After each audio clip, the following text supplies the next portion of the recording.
বড় বৌমা, ও বড় বৌমা, হ্যাঁ মা, আমাকে ডাকছেন?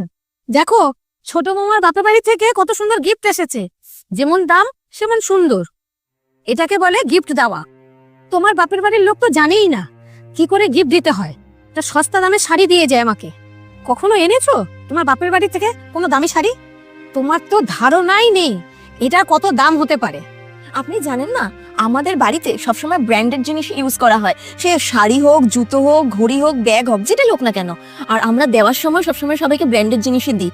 কেন মা, আপনার মনে নেই আমার বিয়েতে আপনাকে যে ডায়মন্ডের নেকলেসটা দেওয়া হয়েছিল? এই শাড়িটার সাথে আপনি ওটা দিয়ে পরবেন, দারুণ লাগবে আপনাকে। হ্যাঁ ছোট বৌমা, আমার অনেক ভাগ্য ভালো যে তুমি আমার ঘরে বউ হয়ে এসেছো। এখন আমার সব স্বপ্ন পূরণ হবে। এবার মনে হচ্ছে আমি শাশুড়ি। আর এদের বাড়ি থেকে যা গিফট আসে তো পাতে দেওয়ার মতনই না। এই শাড়িটা আমি একটা বিশেষ অকেশনে পরবো, যাতে সবার চোখে লাগে। হ্যাঁ মা, একদম। আচ্ছা দিদি ভাই, তুমি কি এবার এখানে দাঁড়িয়ে দাঁড়িয়ে আমাদের কথা গিলবে, নাকি আমাদের জন্য একটু চাও করে নিয়ে আসবে? হ্যাঁ, দাঁড়িয়ে আছো কেন? যাও চা করে নিয়ে আসো।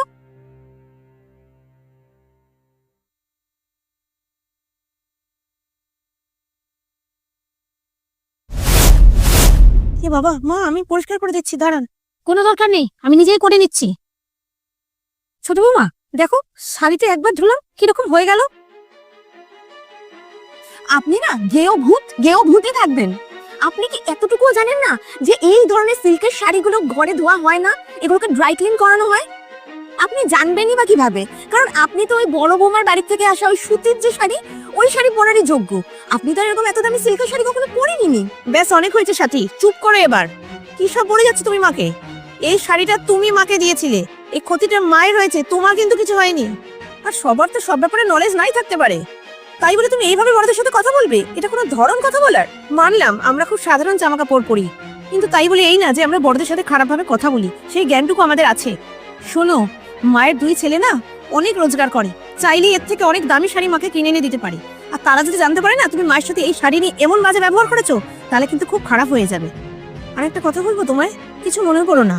তোমার বাড়ি থেকে হয়তো অনেক দামি শাড়ি পাঠিয়েছে, কিন্তু তোমার বাবা মা তোমাকে ঠিক শিক্ষা দিতে পারেনি, যার জন্য তুমি বাড়ির বড়দের সাথে এইভাবে কথা বলছো।